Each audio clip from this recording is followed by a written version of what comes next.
বিয়ের আসরে এবার কুসুমের ভাগ্য নির্ধারণ হবে। হ্যাঁ বন্ধুরা, ভিডিওটা লাইক দিয়ে দেখতে থাকুন। যে মুহূর্তে কিনা ইন্দ্রাণী গাঙ্গুলি বিয়ের দিন সকালবেলা যখন কিনা রাতুলকে সামনাসামনি ডেকে বলতে থাকে যে দেখো রাতুল, কাল যা কিছু ঘটে গিয়েছে এর মাঝখানে অনেক ঝড়ঝাপটা তোমাদের উপর দিয়ে বয়ে গিয়েছে, এবং তার সত্ত্বেও আমি তোমাকে জিজ্ঞেস করছি এখনও পর্যন্ত তুমি কি কুসুমের সঙ্গে নতুন করে এই বিয়ের মতন একটা সম্পর্কে জড়াতে চাও, এবং তোমার কি কুসুমের চরিত্র নিয়ে আদৌ কোনো রকম কোনো সন্দেহ আছে? দেখো, এই সমস্ত প্রশ্ন আমি হয়তো বা করতাম না তোমাকে, কিন্তু তার সত্ত্বেও বিয়ের মতন এরকম একটা গোটা জীবন জুড়ে তোমাদেরকে এই সম্পর্কটা বয়ে বেড়াতে হবে, এবং তার শুরুর আগেই তোমার যদি কুসুমকে নিয়ে, তোমার জীবন সঙ্গীকে নিয়ে কোনো রকম কোনো দ্বিধাদ্বন্দ্ব বা কোনো রকম কোনো সন্দেহ থেকে থাকে তাহলে নির্দ্বিধায় তুমি আমাদেরকে বলতে পারো, এবং আমি আশা করব যে শঙ্কর এবং কুসুম ওরা দুজনই তোমার সমস্ত প্রশ্নের উত্তর দিতে ওরা বাধ্য, এবং ওরা দেবেও।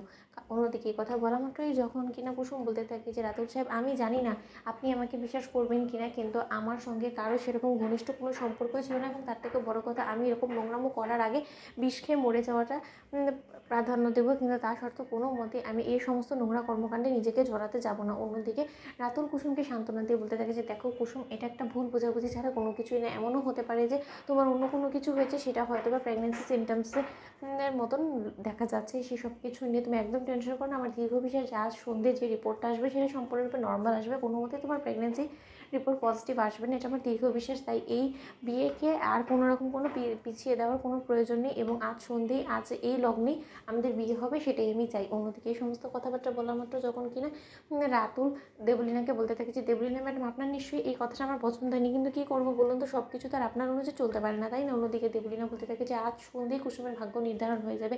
আজ সন্ধ্যে রীতিমতো কুসুম লগ্নভ্রষ্ট হবে, এবং কুসুমের গলায় দড়ি দেওয়া বা আত্মহত্যা করা ছাড়া কুসুমের কাছে আর কোনো রকম কোনো সুযোগই থাকবে না, এবং সেই সুযোগটাকে কাজে লাগিয়ে এই দেবলীনা শঙ্করকে অবধি শুলিতে চড়াতে একবারও ভাববে না, কারণ এই শঙ্কর কাকা থেকে শুরু করে এর গোটা পরিবারটা সকলে মিলে খুব বার বেড়ে গিয়েছিল। এবার তোমরা হাড়ে হাড়ে টের পাবে যে এই দেবলীনার সঙ্গে চ্যাটাং চ্যাটাং কথা বলার পরিণামটা ঠিক কতটা ভয়াবহ হয়। যখন কিনা শঙ্কর কাকা নিচে দেখতে পাবে যে এত বাড়ি ভর্তি গেস্টদের সামনে তার মেয়ের নষ্টামি, নোংরামি, এই সকল কথাবার্তাগুলো ফাঁস হয়ে যাচ্ছে, তখন তো লগ্নভ্রষ্টা মেয়ের বাবার কী বা উপায় থাকতে পারে, একমাত্র মৃত্যু ছাড়া। অন্যদিকে এই সমস্ত কথাবার্তা বলা মাত্র যখন কিনা সন্ধে ঘনিয়ে আসা মাত্রই বিয়ের আসর বসে যায়, এবং কুসুমকে যখন কিনা পান পাতার আড়ালে বিয়ের পিঁড়িতে বসিয়ে আনা হয় রাতুলের সামনাসামনি, ঠিক সেই মুহূর্তে দেবলীনা বলতে থাকে যে খুব শখ হয়েছে তোমার, তাই না, বিয়ের পিঁড়িতে বসার কুসুম? এবার তুমি দেখো যে এই দেবলীনা কী করে। ঠিক সেই সময় দেবলীনা ছুটে এসে বলতে থাকে যে আন্টি,